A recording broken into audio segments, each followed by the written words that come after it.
আসসালামু আলাইকুম রহমতুল্লাহি ওবারাকাতু। আমার আজকের আলোচনাটি ওই সমস্ত সচেতন হিন্দু ভাই ও বোনেদের জন্য যারা হিন্দু ধর্ম সম্পর্কে অবগত এবং ব্যক্তি জীবনে ধার্মিক। কারণ রাজনৈতিক ফ্রেমে যে কোনো ধর্মের সীমাবদ্ধতা খুব বিপজ্জনক।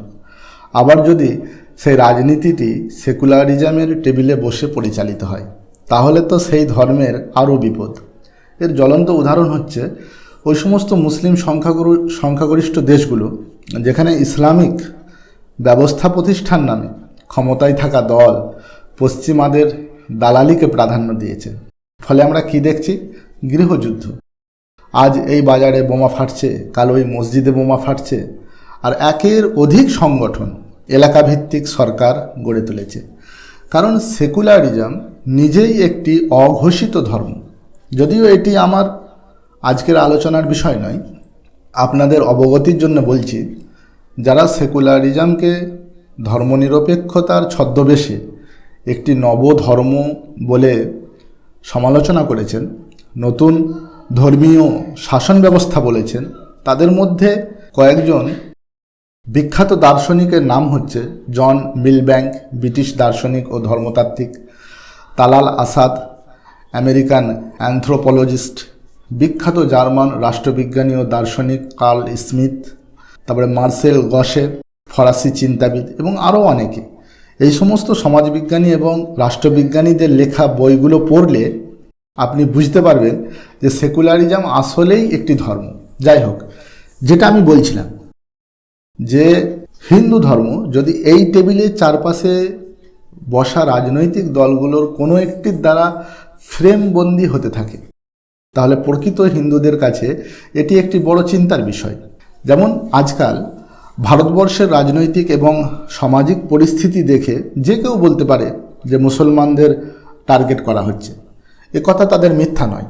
কারণ মুসলমানদের মসজিদ ভাঙা হচ্ছে, ঘর ভাঙা হচ্ছে, দোকান ভাঙা হচ্ছে, মাদ্রাসা বন্ধ করা হচ্ছে, ওয়াকফ সম্পত্তি দখল করা হচ্ছে, মসজিদের সামনে ডিজে বাজানো হচ্ছে।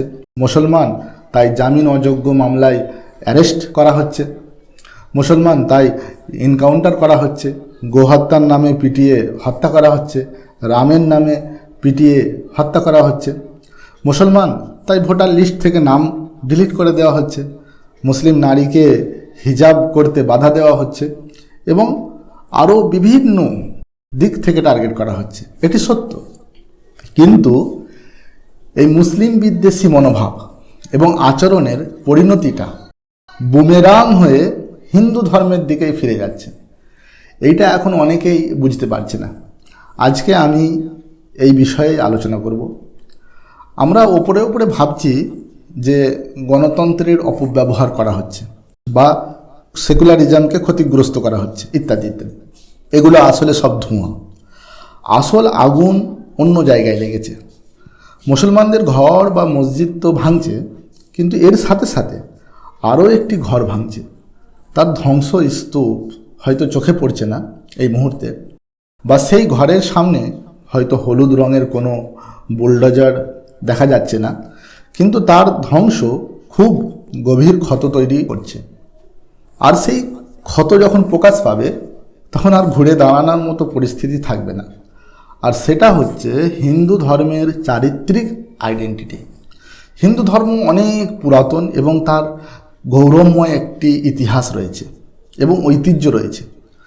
অনেক ভিন্নতার মধ্যেও সকল মতাদর্শকে নিয়ে একসাথে থাকার যে বিশেষ বৈশিষ্ট্য রয়েছে এবং বহু সম্ভাবনাযুক্ত একটি ধর্ম বিশ্বাসের মুক্ত আত্মাকে বর্তমানে একটি রাজনৈতিক দল সাম্প্রদায়িক ফ্রেমে আটকে দিতে চাইছে।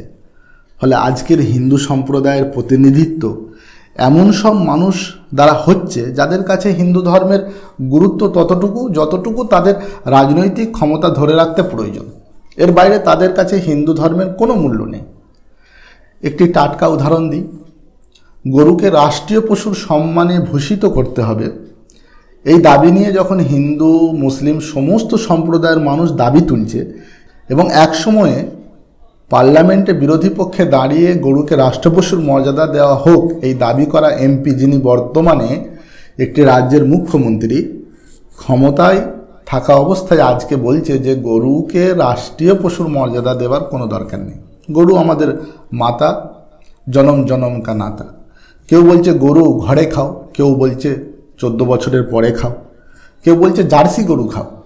গরু হিন্দু ধর্মে সত্যি হত্যা করা নিষিদ্ধ কিনা আমি এই বিতর্কে যাচ্ছি না। আমি বলতে চাইছি, যদি গোহত্যার বিরুদ্ধে বর্তমান হিন্দু সম্প্রদায়ের ভোট নিয়ে কোনো দলের নেতা নেত্রী যদি এমএলএ বা এমপি বা মুখ্যমন্ত্রী হয়ে যেতে পারে, আর দিন শেষে গরু কেরিমের কসাইখানার পরিবর্তে কারখানায় কাটা হয়ে বিদেশে রপ্তানি হয়ে যায়, তাহলে কি হিন্দু সম্প্রদায়ের সাথে ময়ে ময়ে হয়ে যাচ্ছে না? এবং শুধু তাই নয়, রাজনৈতিক যে কোনো দল যদি সত্যিই হিন্দু ধর্মের শুভাকাঙ্ক্ষী হয়ে থাকে এবং হিন্দু রাষ্ট্র নির্মাণের উদ্দেশ্যে হিন্দু ধর্মের নেতৃত্ব দিয়ে থাকে, তাহলে আমাদের হিন্দু ভাইদের জন্য কয়েকটি কথা বলতে চাই। ধর্ম যখন সংকীর্ণ রাজনৈতিক ফ্রেমে বাধা পড়তে শুরু করে, তখন ধর্ম তার মৌলিক সৌন্দর্য হারিয়ে ফেলে। ভালোবাসার পরিবর্তে হিংসার প্রচার শুরু করে, ভক্তির পরিবর্তে ঘৃণার চোখে দেখে, আপন করে নেবার পরিবর্তে দূরে ঠেলে দেয়, দয়ার পরিবর্তে দবদবা দেখাতে শুরু করে, ধর্মীয় আস্থার নামে প্রতিবেশীকে আহত করতে শুরু করে, ভরসার বিপরীতে ভয় দেখাতে শুরু করে, পাশাপাশি থাকার পরিবর্তে পালিয়ে যাও বলতে শুরু করে। তখন বুঝতে হবে যে ধর্ম তার রুহানি সৌন্দর্য হারিয়ে ভুল পথে চলা শুরু করেছে। আর এই সত্যটি যত তাড়াতাড়ি হিন্দু ধর্মের মানুষজন বুঝতে পারবে, হিন্দু ধর্মের জন্য ততটাই মঙ্গল হবে। ইসলাম এবং হিন্দুইজমের মৌলিক বিশ্বাস ভিন্ন, এতে কোনো সন্দেহ নেই, কিন্তু হিন্দু মুসলিম একসাথে এক সমাজে এক ভূখণ্ডে থাকার লম্বা ইতিহাস আছে, এক গ্রামে থাকার লম্বা ইতিহাস রয়েছে। আর সবচেয়ে বড় কথা, ভারতের মুসলমানরা তো বিদেশ থেকে আসা ডিএনএ নয়, এই দেশেরই সন্তান। ভারতে ইসলাম দ্রুত ছড়িয়ে পড়ার বড় কারণ হচ্ছে হিন্দু ধর্মের বিশাল উদারনীতি। কারণ হিন্দু ধর্ম 33 কোটি দেবদেবীতে বিশ্বাসী। একই পরিবারে কেউ রামের ভক্ত, কেউ শিবের ভক্ত, কেউ কালী ছাড়া আর কারও নাম মুখে উচ্চারণ করে না, তো কেউ গণেশ ছাড়া অন্য কাউকে ডাকে না। বিশ্বাসের এই মুক্ত পরিবেশে যখন কোনো পরিবার বা ব্যক্তি আল্লাহকে মেনেছে, তাকে প্রভু রূপে গ্রহণ করেছে, তখন বিষয়টি হিন্দু পরিবেশে কখনো ঝগড়া মারপিটের ছিল না। কিন্তু বর্তমানে এই দেশে যা চোখে পড়ছে, সেটি হিন্দু ধর্মের ঐতিহ্য এবং সংস্কৃতির বিপরীতে। এমন দৃশ্য দেশের সংখ্যালঘু সম্প্রদায় ইতিপূর্বে কখনো দেখেনি। মসজিদের সামনে ডিজে দাঁড় করিয়ে নাচানাচি হচ্ছে, মসজিদের সামনে হনুমান চল্লিশা পড়া হচ্ছে, জয় শ্রীরামের নাড়া দেওয়া হচ্ছে, শ্রীরাম লেখা পতাকা কোনো মসজিদের মিনারে বাঁধা হচ্ছে। এই ভিড় মনে করছে এটা হিন্দু ধর্মের বিজয়। হিন্দু ধর্মের আস্থার প্রত্যেক বিষয়কে আমরা শ্রদ্ধা করি, কিন্তু ভক্তির নামে, শুভযাত্রার নামে, হনুমান চল্লিশার নামে যদি কোনো সম্প্রদায়কে ভয় দেখানো উদ্দেশ্য হয়, পূজা বা আরাধনার উপায়গুলো যদি হৃদয়ে ভক্তি তৈরির বিপরীতে হৃদয় ভাঙতে ব্যবহার হয়, তখন সেই মন্ত্রপাঠ, সেই হনুমান চল্লিশা, সেই গীতা পাঠ বা সেই রাম পদযাত্রা বা পূজা অর্চনা তার রুহানি সৌন্দর্য হারিয়ে ফেলে। আর এটি আমাদের হিন্দু ভাইদের চিন্তা করতে হবে। আর এমন প্রজন্ম যদি হিন্দু ধর্মের আগামীর ধারক এবং বাহক হয় বা অনুসারী হয়, তাহলে তো হিন্দুইজমের গৌরব ও ভবিষ্যৎ বড় দুশ্চিন্তার মুখে। ভারতে হিন্দু সম্প্রদায় টিকে থাকলে তবেই মুসলমান ভালো মুসলমান হতে পারবে, আর মুসলমান থাকলে হিন্দুও অনুরূপ ভালো হিন্দু হতে পারবে। মনে রাখবেন, ধর্ম যখন পলিটিক্যাল আইডেন্টিটি হয়ে যায়, তখন তার কোনো না কোনো শত্রু প্রয়োজন হয়। আজ মুসলমান শত্রু আছে, কাল দলিত আদিবাসী শত্রু হবে, পরশু সেকুলার হিন্দু শত্রু হবে।